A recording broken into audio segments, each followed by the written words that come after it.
Hello and welcome to a brand new episode of Never Seen It. I am your host today. My name is Betsy. I'm here with Trent. Hey, everybody. We are continuing on our second movie in Jefftember. That's right. We are watching 4 movies from the one and only Jeff Bridges. Run to your calendars and cross off September. It's Jefftember now. And we started last week in the 90s. We're going back in time this week to 1984 to another movie that neither of us has seen because we are watching Starman. Now, this is one you had not actually ever heard of. Never. Before we started looking into doing this series. Nuh-uh. So really, I know the only knowledge you have of this came from the trailer. And the trailer we watched weeks ago when we started to plan this series, and I don't really remember a whole lot about it. It honestly, to me, seemed like this is a version of E.T., but it's a man. And for me, the first 3 movies we're doing in this series, you could pretty much group together under the category of, I know these movies exist, but I kind of don't know anything about them. Especially the next one. But Starman, I was reminded yesterday, because I was looking into this is a John Carpenter thing. Oh, okay. I didn't remember I totally that. forgot about that too, yeah. So this is, I don't know, the 3rd John Carpenter movie we're watching? 4th? Because we did It's up there, yeah. Escape from New York. Yeah. We did Big Trouble in Little China. I can't remember if we've done any more John Carpenter, though. I know we've got some on the docket, wink, wink, wink. Yes, we did watch a good John Carpenter movie off the show. We watched the 1976 version of Assault on Precinct 13, but we just did that to kind of watch it for coverage on another podcast.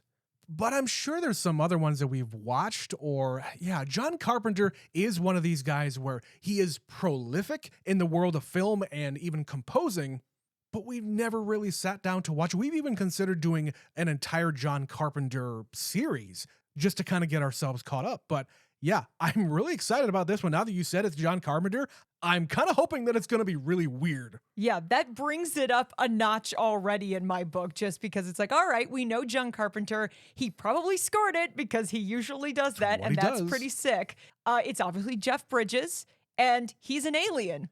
Yes, and also Karen Allen is here. And Karen Allen is here. So this would have been just a few years after Indiana Jones. She was definitely a big star in the 80s. This is post-Tron for him. Yeah. So kind of in that portion of his career. When did this come out? 1980? 84. Okay.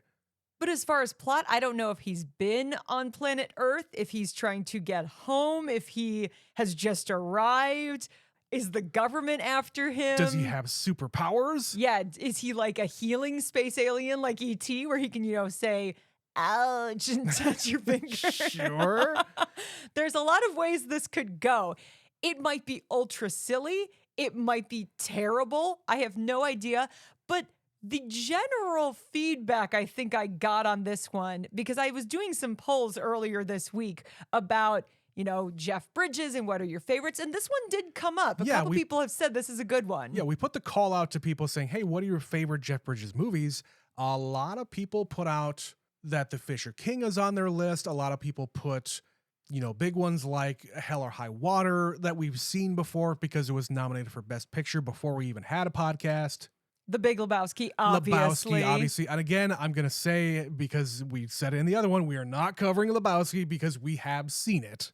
But we might include it on another show over on Patreon one of these days. So maybe look out for that eventually. But yes, Starman did come up in people's responses, but not a lot. It's not one of these movies that really people think about when they think about Jeff Bridges. But I'm hoping that this is going to be very much a Jeff Bridges-ass movie that he can just kind of go nuts. Be a little weirdo, be a little space alien.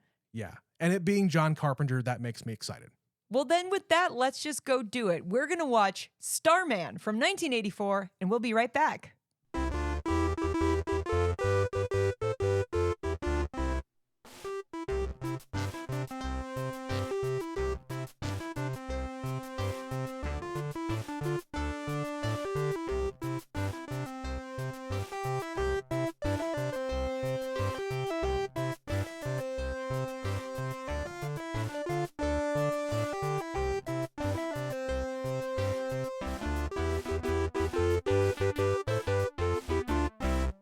And we've returned from a journey across America and across the stars. That was Starman from 1984. Trent, what did you think of that one? I'm having a hard time kind of collecting my thoughts about Starman. I do like the movie. However, because there's so many other movies that I don't know if they were inspired by this movie or if this movie was inspired by other things that I've seen, just a lot of thoughts were coming through my head just as the movie was kind of progressing. The movies that I was thinking about here, number one, E.T. It's what I said in the intro. I thought it was going to be E.T., but a dude. It's kind of what it is. I was also thinking about K-Pax, a movie that I mentioned in the last episode. Also starring Jeff Bridges. Also Jeff Bridges, yes. Also Thelma and Louise, because it's these two people who go on a fucking road trip and the cops are chasing them. There's even a scene here with her on the phone with the police. And the last one, and it's only because of the final scene at the diner, Jay and Silent Bob Strike Back. What? Yes, it's when Will Ferrell comes up there. He's like a wildlife person, and he's chasing them because he has this fucking monkey that was liberated from this animal testing location. I don't remember the context of that, but they roll up to this diner and they come out with the monkey. It's the same kind of thing. But yeah, I've seen a movie like this before where it's a misunderstanding. You think that it's a kidnapping situation and the person who does the kidnapping doesn't have any ill intent. I don't know. It's a weird feeling that is coming over me here just because of all these other movies. So I liked the movie. Number one, we didn't mention Jeff Bridges got nominated for Best Lead Actor for this performance. Holy shit. Yes, we'll talk about that later. We're just doing initial thoughts right now. I know. But, this movie is making me feel really strange things. Like, it's really sad at the beginning because we're watching Karen Allen drink herself into a stupor and pass out on her bed after watching footage of her dead husband. Then it turns into this really freaky doppelganger kind of a situation where this alien invades her home and becomes this really creepy baby on the floor and is expanding into this very squishy baby and teenager and then naked Jeff Bridges. That sequence was the wildest thing in the That is whole 100% John Carpenter right there. It was weird because, like I said, I've not seen all of John Carpenter's movies, but the ones I have seen are like the freaky ones and the out there ones. And this one started with that. It starts with this alien life form that is just a ball of light, comes down, crash lands, finds the nearest house that happens to be Karen Allen's. Yep, northern Wisconsin out in the middle of nowhere. Looks through a photo album because he doesn't want to freak her out. And in order to not freak her out, he clones Jeff Bridges. Because they have a lock of his hair in a scrapbook. In a scrapbook. So he uses the DNA to become a physical being. And this transformation, she wakes up and sees a blue light in her living room. And then there's a baby, an animatronic, terrifying baby with a glowing brain. Yep. That thing expands to a child, and then it's a real child. And then we get again kind of a freaky slow-mo claymation special effects moment, turning them into Jeff Bridges. The face is really strange. The legs like growing very, very quickly. The bones, like there's a lot of squishy sounds coming out of this creature. So when you're watching this part, and we're like 4 minutes into the movie here, it's like right at the beginning, I'm like, oh dear God, okay, I understand the John Carpenter of it.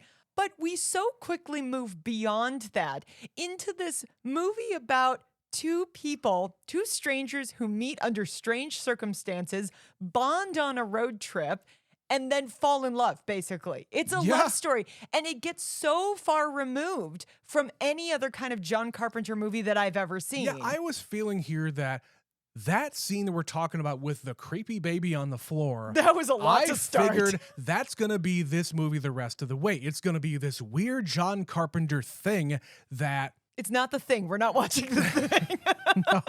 No. But I figured that kind of element was going to be following us the rest of the way. No, it kind of turns into this kind of sweet story between these two.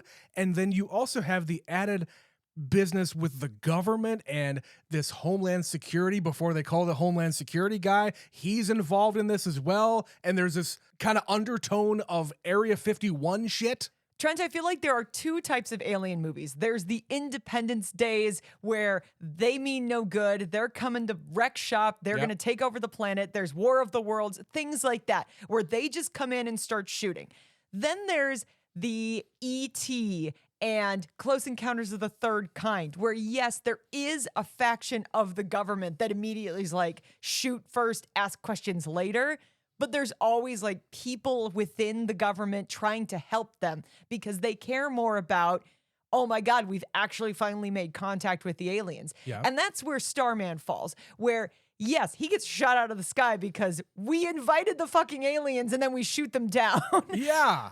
But there are people who are willing to help him because there's a guy from SETI, which I was like, wait a second, that's the same group from Contact. I'm really glad we watched Contact this year. I'm so glad we watched Contact because we talked about that in that episode about the fact that we sent up this gold disc with a whole bunch of information about the human race and languages from pretty much every civilization on Earth, inviting them to come to Earth and say, hey, this is what we are. This is where we are. Come and visit. I love the fact that they brought that up because it is a real thing that NASA did or whatever organization did that. To my mind, no one else has done it in this way where, hey, let's take this historical event where we sent this shit up there. Let's get an answer. Eventually, let's get an answer. To the degree he literally arrives on Earth with the fucking record. Yeah. He came with it. He's like, look, I got your message. One dude comes here. Now, here's the other question, as long as we're talking about this. He is the one who has the gold record. But then at the end of the movie, he intimates that, well, my kind has been here before. So is the gold record a copy? He doesn't have it with him because his craft crashed. Will they then not be able to come back because they don't have the disc? If they've then been there before, do they take the disc with them? I have so many questions about this gold disc. I think that you're getting really hung up on a detail that's not important. I am. That's how I am in sci-fi movies. I get it. I get what you're saying because if you were an alien species and you received this invitation from across the universe, you would maybe bring it as your calling card saying, hey, I got your message. Here it is as proof I come in peace because you invited me. Right. Here's my invitation. I have it in my hands. And it does make it complicated that he left it behind because now nobody else could use it on his alien planet. I guess. Unless, as you said, they have cloned it because if he can clone an entire human being, it seems like child's play that they could make other copies of the gold record. Why not? Why not? But he also says when he's hitching a ride with the line cook, he says he's a map maker, right? I think that's just the line he gives him. I don't know. I don't think that's real. I think he's just making conversation in the limited way he knows how. But at no other time here does he talk about that. There's no reference to it that he's just repeating. Trent, he also has no name. He's just referred to as the Visitor or Scott. Yeah, he's credited in the movie as Starman. Yeah, he is just an alien. We don't know what his backstory is. We don't get any of that. So then let's extrapolate. Oh, God. If he says that he is a map maker, is he visiting this planet in order to map it out? Like when they're in the Mustang for the first time, he projects this map of the US, this red outline, which is really cool looking. He says, I need to go around here. And she says, okay, that's around Arizona, maybe. So clearly he has some kind of ability to do this projection of this map. So ergo, he is a map maker. I don't know why he comes here and then immediately has to leave because he was pointed towards Arizona. Okay, two things come to mind. First of all, he says something to her in the car. She's like, oh, are you like an anthropologist? They basically go, they observe, they leave. The reason there's a time limit on this, other than the fact that the signal he has sent has a limited time offer, like, hey, come pick me up. My vehicle is fucked. Come get me. Yep. It has to be this time and place because it's too dangerous and complicated to send a rescue mission. And presumably the body is going to die in that amount of time. That's the other thing. he has cloned this body, but it is an imperfect science. He will die. The physical form he is trapped inside is gonna die. And then what will he do? I don't know if he's so connected to that form that he will just cease to exist, or if he'll just be a floating orb of light, or what will happen. My assumption is he has now become this form, and so he's gonna die if he doesn't get off this planet. And yeah, I'm not saying anything wrong about that. What I'm saying is his craft was pointed towards Arizona. When he was coming to the planet, he wanted to go to Arizona. So is he just going to observe that area for a day and then get out of there? I guess. Because he was shot out of the sky. His trajectory was Arizona, but he got knocked off course and crash lands in Wisconsin. So presumably his mission is kaput because, hey, I can't observe the people in Wisconsin. I need to get to Arizona because I need to get off this fucking rock. I don't know. I know I'm hung up on this, but I know it's just this sweet story about an alien and a human coming together and the government is after them and whatever else. But when it comes to sci-fi, I want to know the backstory. I want to know why he is here, what his job is. Is he just on a leisurely cruise around the planet and something went wrong? I don't know, but I want to know. I understand that you want to know, but I think you're getting really hung up on something because you just said it's a sci-fi. But let me ask you that question. Is that the main point of the movie? Is it about an alien? Yes. But that's not, to me, what the main focus of the film is. I don't think it's about being an alien. It's about observing humanity, and it's also about getting over somebody. It's about grief and recovery. Yes, we haven't gone past my hangups yet. No. But yes, the movie is not about what I'm saying. I just want to know more. So what I'm saying is, like, I actually really liked this movie. I think it's a sweet little movie. It is in the vein of those other films that I mentioned where, you know, we come in peace and we welcome you, aliens. Yes. And we know you mean us no harm. And we just want to help you get off of the planet because we know that there are a lot of bad people in the human race who will dissect you and not even think twice about it. Yeah. But by putting it in this woman's hands where her husband died, and we don't get the exact details about that until later. So he shows up. We know he's not there. And she is watching this home video and very upset. And when we finally get more details, he was just some guy. He was a roofer and there was an accident and he died. But that means this woman has no closure. He was alive 1 minute and then he wasn't. That's the way I am interpreting this. Did they say that it happened in October? Is that the month that they said it happened? I don't know. All I know is he died in an accident. I feel like it's been pretty recent, because she's still going through the grief. She is watching this footage here. It's also winter time. You can see everybody's breath everywhere. It's Wisconsin. Well, it's also in Arizona too. It gets cold down there too, believe it or not. But you can see everybody's breath when it gets dark out. There's no snow anywhere, but that's what I'm assuming here anyway. It's been very, very recently that he died. But my point to it is she didn't get to say goodbye. And by going on this journey with this guy, she does start to understand him. And by it being a projection of her own husband, she gets a resolution, even if it's not really him.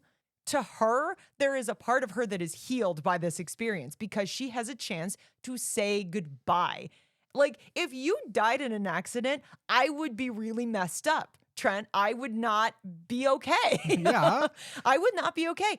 And she gets a second chance to say goodbye to her husband. Even if it's not real, the human brain is simple. And if you see someone who looks like your husband, you can't help but get attached to that. This avatar of your husband that is just really an empty shell that doesn't have any of his memories or knowledge or anything. It is literally just a skin suit that has his voice, that he is quite slowly learning how to use the body and use his voice. But he's very clearly an alien because there are many moments she sees him do some shit that is not human. Yeah.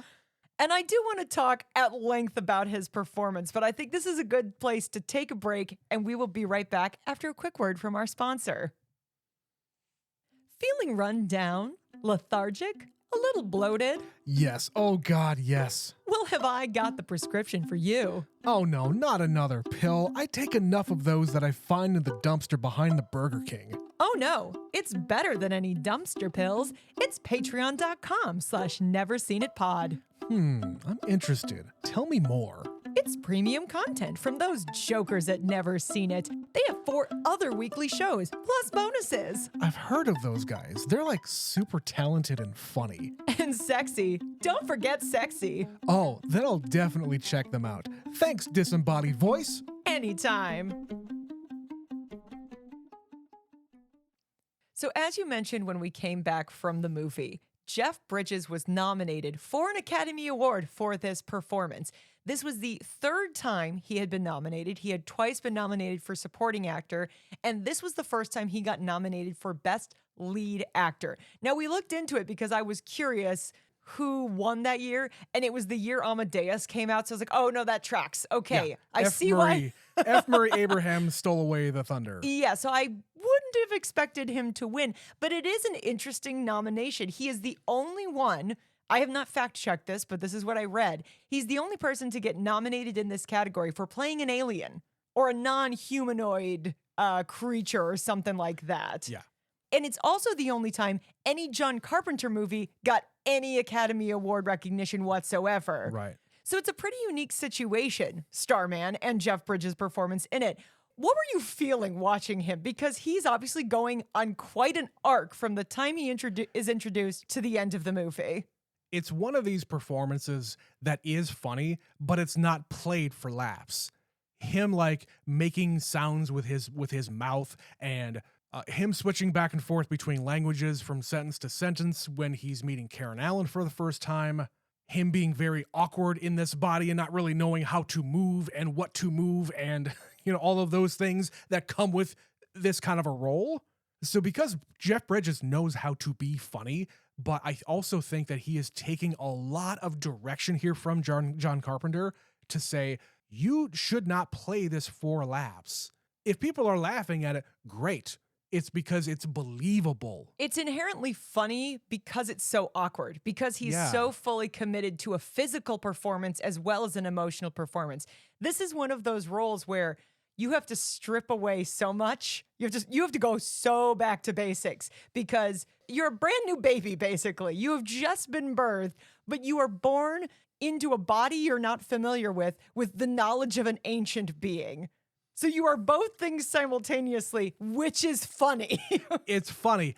I'm also reminded of the movie Poor Things, where Emma Stone in that movie she has the mind of a baby, but she's in an adult body. You could almost say she looked at this movie for some inspiration because I would hope so. There's definitely some correlation there. I totally see that connection where he is very stilted. He doesn't quite know how to move. Yeah. He doesn't know what anything is or how things work. He's just mimicking, repeating, and learning. Yes. But he's also recording it all because he has access to every file. Everything is going in and he can retain all of it, which is why he can learn so much in such a short time. He has 3 days on this planet. That's it. We set a timeline right at the beginning of the movie. We got to go. And you see him go from, I need to get to this place, to, I have so many questions about so many things. Define love. Define honeymoon. Why is this deer dead? What's going on here? Like, he just keeps asking question. Yeah. And it starts out being really freaky because, of course, Karen Allen is sitting in a car next to somebody who she knows is dead.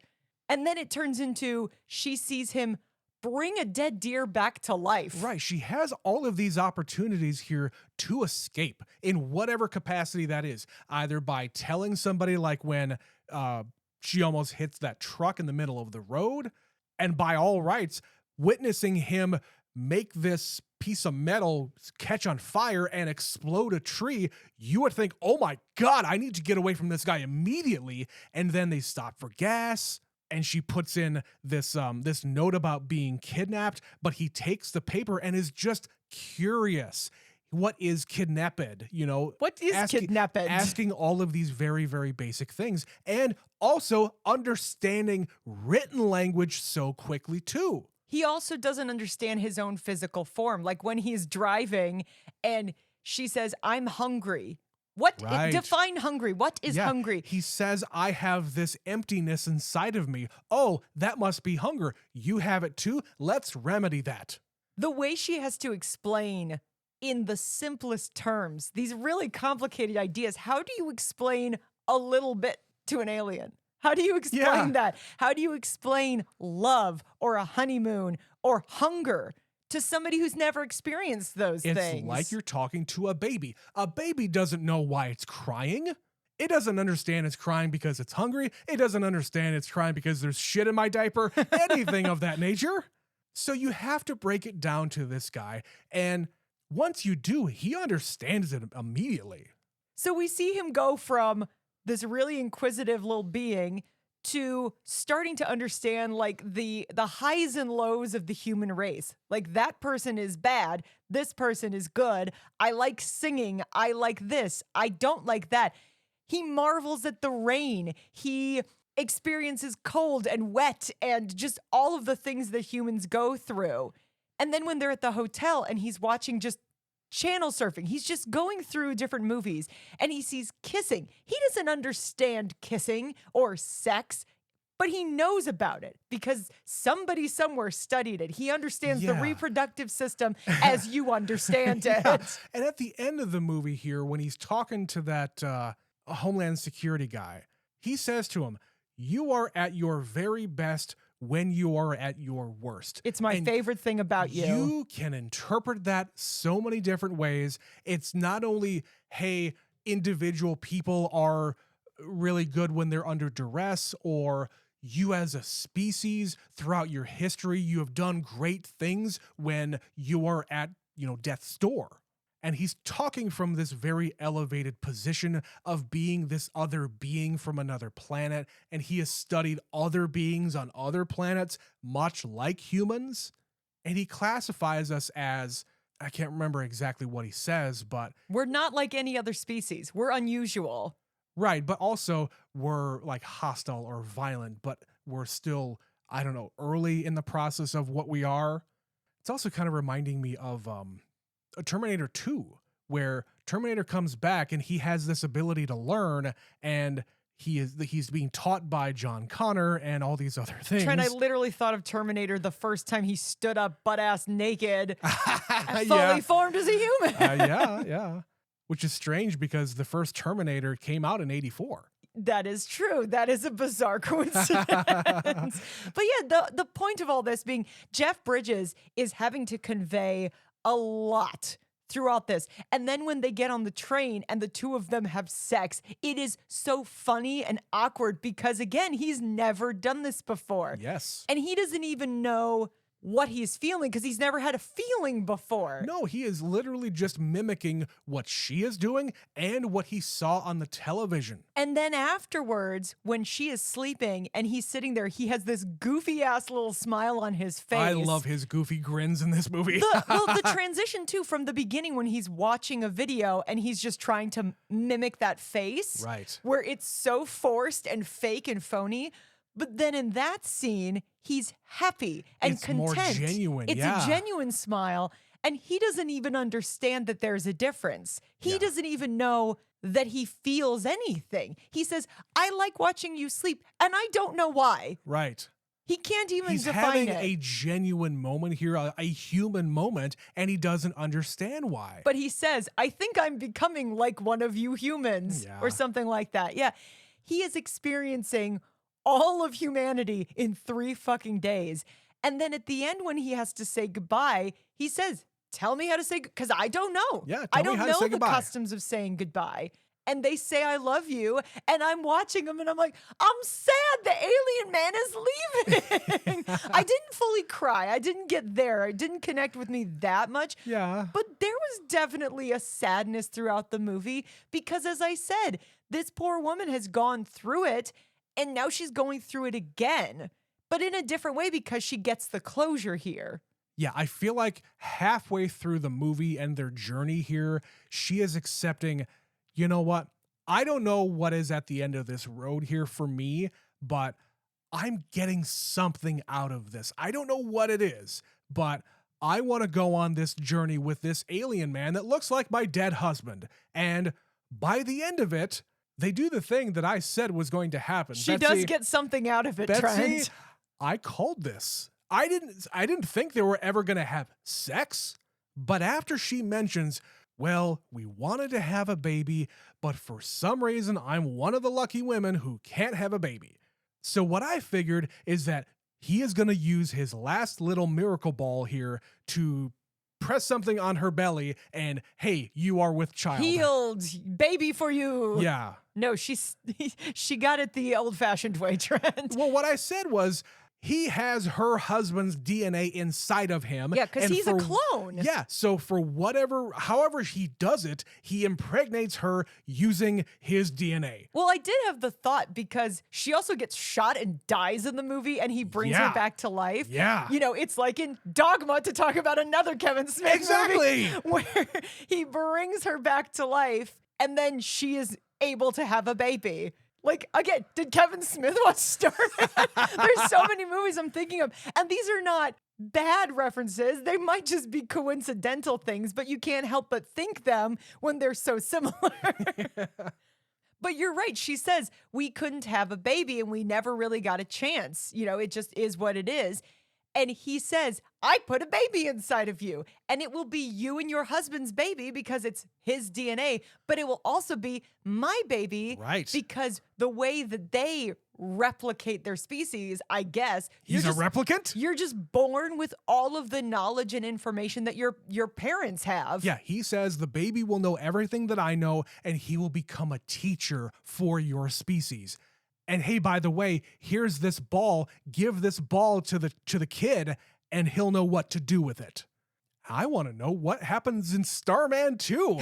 No Starman 2 for you. But like you, I could have watched a lot more of this movie. There was so many things that I wanted them to do. Like, we could have just spent more time with them. I would have totally been on board with that. I love watching somebody, think of this as an example. I love watching somebody come to a place that we are very familiar with, like going to the Black Hills of South Dakota and seeing Mount Rushmore, things like that we've done a dozen fucking times in our life. It's nothing to us, but somebody from the outside who's never seen such a thing, witnessing them see something beautiful that you've seen a million times. Or trying Dutch apple pie.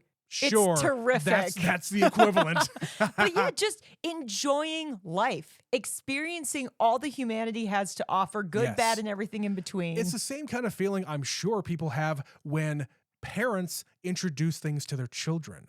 Witnessing the joy in their eyes and witnessing the novelty of everything. Literally everything is brand new to them, so you can see their experiences.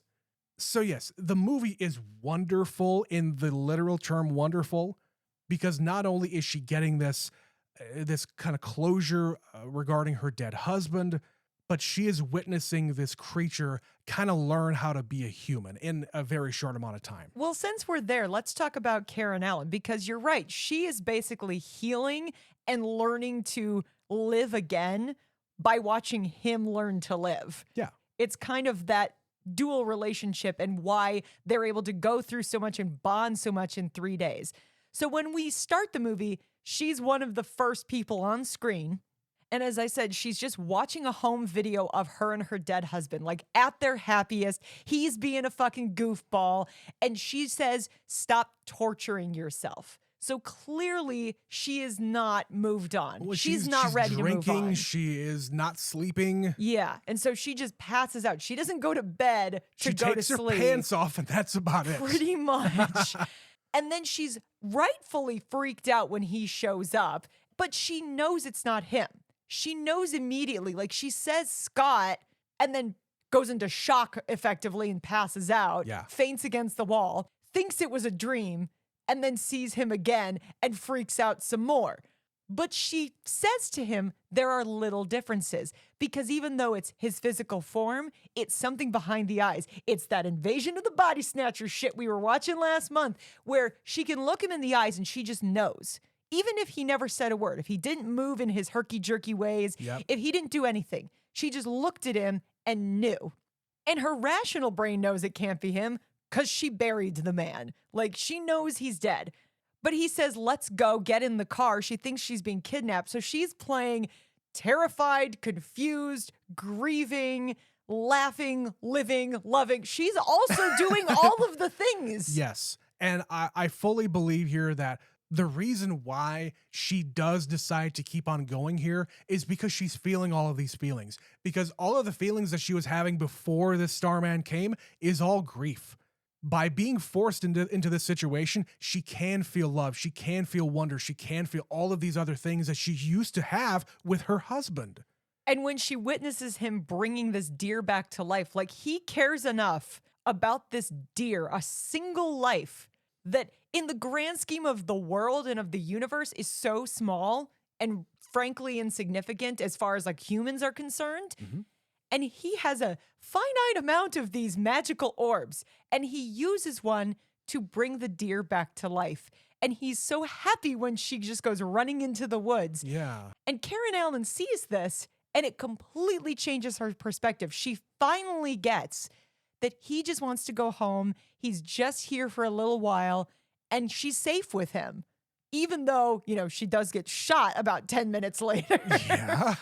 But in that scene there, where they're talking about the dead animal, he asks the question after she explains that, you know, people hunt these animals to eat for food. And he says, well, do the deer eat people? Are they dangerous, basically? She says, no, that doesn't happen. Well, do humans eat other humans? No, why would you even say that? She's offended by his mere question. So in his mind, do you think that, oh, this is an innocent creature, there's no reason why you would ever kill it and then strap it to a fucking trunk? I think so, because I think that's a great word to describe him. He is innocent. Their planet is a peaceful one. Yeah. He comes from a species without war. They are an elevated species He says, above humans. there's one species, there's one language, there's one law. We're all unified. Right. But he even says, but I think that there's something missing. Like, humans do have this capacity to experience things on a wavelength. And for them, it's just a straight line. Right. So again, it's the uniqueness of the planet, of the species and whatnot. We're interesting because we are chaotic. And we do things that they just don't do on his planet. We sing because we feel like it. We make little faces, and we have sloppy sex on a train car. Yeah. You know, it's all of the things it is to be a human being. And I think that's a really nice message. Yeah, it is a really nice movie. It's not, you know, one of the greatest I've ever seen. It's a nice story, and it makes me feel good. So before we move on, do you have any other thoughts about Karen Allen in this? Because I think she's really good in it. I think, like Jeff Bridges, she does have an arc, and she feels a lot of feelings in this. Yeah, because she is going from being very, very confused and freaked out and scared to being curious and being in awe of someone. And by the end of it, she is very sad that he has to go away. She even says, let me go with you. She's He learned says, to love no, again. You're going to die. If I take you, I can't do it. Yeah, You have to say goodbye. She learns to love again, and she knows it's not her husband. So she's actually learned to love someone else. That's true. So yeah, That's true. It's a very big growth moment for her. But saying all these things, I think we'd be remiss to not talk about John Carpenter. We said it at the beginning. We're used to the weird John Carpenter. We've seen Assault on Precinct 13, which is literally just a big shoot 'em up with the cops and the bad guys. Pretty much. We've seen Big Trouble in Little China, which is one of the weirdest fucking movies I think I've ever seen in my life. We saw Escape from New York. Escape from New Yep, York, that's the another one. weird movie. And this is the movie that came out between The Thing and Big Trouble in Little China. But if you look at this arc of the movies, he's a weird choice for Starman, and it doesn't feel like these other movies. Okay, I do know some information here that was in the IMDb trivia. The Thing bombed, so he chose to do this movie not only because he wanted to do it, but because he wanted to have something that would be marketable for him to stay in the Hollywood system. He could hang his hat on it and say, look, I he can got make- an Academy Award nomination. I can make regular ass movies over here if you guys keep on giving me money to make my weird shit over here. But I need to stay in Hollywood to do that, so please and don't then fire he me. did Big Trouble in Little fucking China. What a the weird movie. fuck? We have an episode on that. You can hear our real-time reaction to that one.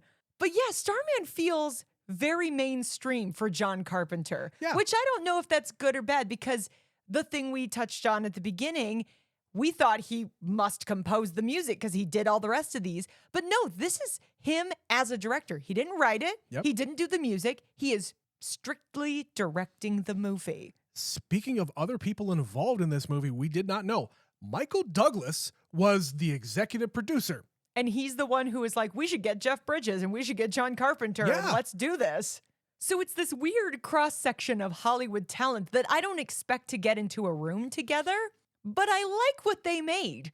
Like, there were times that I forgot I was watching a John Carpenter directed movie because it's such a big scale. I'm used to these really chintzy looking productions in really defined spaces. And we're going on a fucking road trip across the United States. But you're forgetting about all of the explosions. There were a lot of explosions. Yes, there are telltale markers that it is a John Carpenter movie. But anytime they have the special effects and things, it turns into a creature feature all of a sudden. Yeah. But there are other times where the very last shot of the movie, when the spaceship comes down and it's this orb, this reflective orb in the sky, just reflecting the scenery around it. And it casts this shadow over the crater. And there's a red light and there's blue light. And we're just looking at Karen Allen's face as this thing takes off with the Starman. And it goes from being red and blue and shadow to this really bright white light. It's a beautiful way to end the movie. It's a beautiful shot. You could also say that this is a metaphor for the journey that Karen Allen went on. She was in the darkness. She was feeling quite blue. And all of a sudden, there's the light. She comes into the light. And that's the director. That is him making a choice of what this moment needs to be. Yeah. And it's a beautiful shot. And again, I'm just not used to that. I am used to this like weird John Carpenter. So it's a strange feeling I'm having. He's got it in him somewhere. Yeah, but I hadn't seen it until today. So I'm appreciating him as a director. I like when I can actually see what you're capable of outside of what I think is the only wheelhouse you can live in. Right. By the way, I thought of another movie this of course you reminds me did. of. It's Cocoon. I did think the end of Cocoon. Okay, well, it also came out in 85. This came out in 84. The thing you said at the beginning about we're riding the wave of E.T. There were a 100% ton of these movies, or not even an Alien movie. Also in 1984, Splash came out. Similar thing. The fucking mermaid comes to land. Everybody in the scientific community wants to cut her up and dissect her. Out of water. A fish out of water. It's the same kind of story. People are really hungry for this kind of a movie. Yeah, and just watching this movie convinces me that I want to go and seek out a lot more John Carpenter movies. Whether he directs them or not, I want to see other movies that he at least produced, let's say. And we definitely will, because there are some very, very heavy hitters in the world of John Carpenter that we have not yet seen, and we're very sorry for that. Coming soon to a podcast near you, more John Carpenter, but that's for another day. That you're going to have to wait for that information. That's a secret for now. But Trent, are there any other moments, thoughts, anything else you want to share before we wrap this one up? You mentioned it before, but I really got to mention the interaction in the car when she is describing what a little bit means, and her saying that the gun makes her a little bit jumpy, and she has to basically define every single word in the sentence that she said. And it's at this moment that he smiles in that really, really goofy way that Scott did in the video. Yeah, every time that he smiles really goofy, it just made me happy. I think my favorite moment was when he's driving, and I'm like, why is she letting this guy drive? And yeah, I know what you're going to say. He runs a yellow light, not like a little bit, like badly. And she says, what the hell are you doing? You could have gotten us killed. You said you knew the rules. He said, yes, I have been watching you very closely. Well, very closely. Earlier in the movie, he watched her run a yellow light. So when we were approaching the light, she sped up to hit it before it turned red. And he says, yes, I understand the rules. Red means stop. Green means go. Yellow means drive very fast. Yeah. And it's her fault. She did it first. You know, I couldn't help but laugh at that because it's like, well, he has a point there, sweetie. Yeah. I have one final question, though. What happened to the rest of the money they won in Vegas? Oh, the $500,000 that he won in the jackpot? That was not a $500,000 Cadillac, I'll tell you that much. I don't know. I have no idea. I don't think anyone was really worrying about it except for you.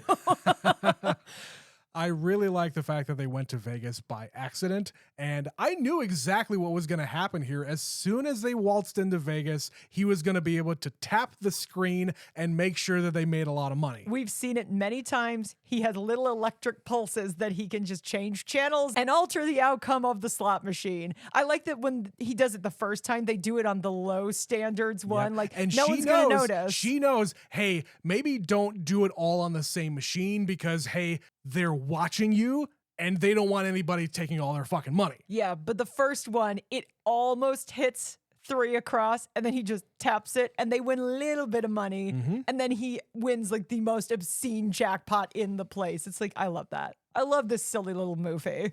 But again, what happened to the rest of the money?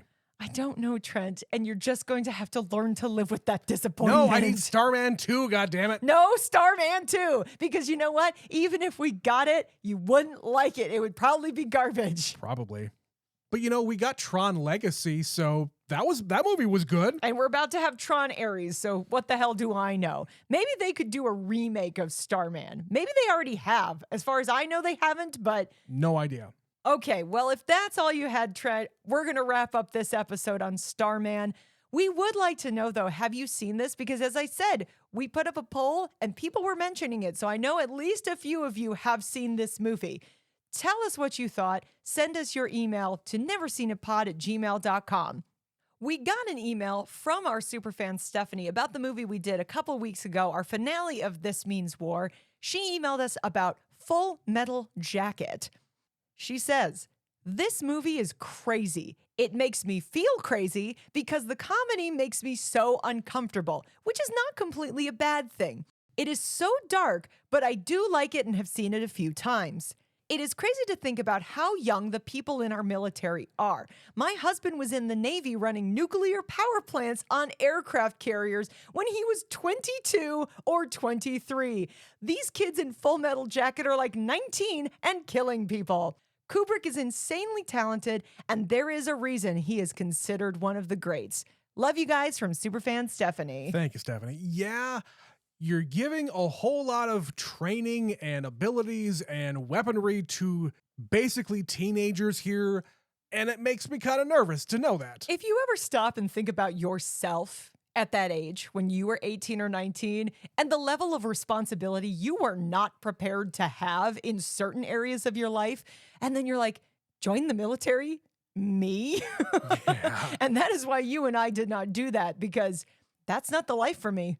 No, I would be a terrible fit for that organization. Could not cut it in any kind of branch of the military whatsoever.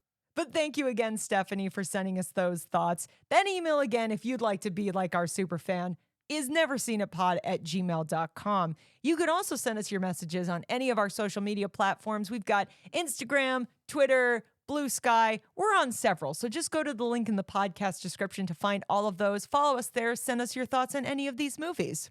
But you know what, Trent? If they enjoy more content, we have more of that as well. We have a lot of extra content. We have a lot of extra content over at patreon.com/neverseenitpod. For $5 a month, you can get, oh gosh, what are we up to? Over 100 episodes, Betsy, various content. We have exactly 118 extra pieces of content at patreon.com/neverseenitpod. So yeah, if you like things like Invasion of the Body Snatchers, we just watched that one, the one from the 1950s, just last month over on Patreon. So you could hear that episode. And a lot of the things we mentioned today, we have episodes on, either on Patreon or on the regular feed. Contact, Big Trouble in Little China, Escape from New York. Check it out. We've got lots and lots of stuff. But that address again, if you want to join our Patreon, patreon.com/neverseenitpod. And I'm going to do one more plug. If you're listening to this podcast in a place that you like to listen to podcasts, and there's a little button there that you can rate us 5 stars, please do that. I don't think we've gotten a review in a while either. So if you want to say nice things about us, write us a review, give us 5 stars. We would really appreciate it. Boost our egos. Also helps us know that there's people out there liking what we do. So yeah, do what Betsy said. Write us a review, give us 5 stars. But that is going to do it for this week's episode. However, it is not nearly the end of Jefftember. We still have 2 more movies we're bringing your way, starting with the one we're going to be covering next week. Trent, what will we be watching for the next entry in Jefftember? Betsy, next week we're going to be covering yet another movie that Jeff Bridges was nominated for an Oscar for. We're going back to 1971 to cover The Last Picture Show, which I think will be the youngest I have ever seen Jeff Bridges. I can't think of anything before like 1976 that I've seen with him in it. Yeah, same here. But you'll have to come back next week to hear our thoughts on The Last Picture Show. Until then, we thank you as always for listening. My name is Betsy. My name's Trent. And we'll see you in the stars. Jefftember continues on.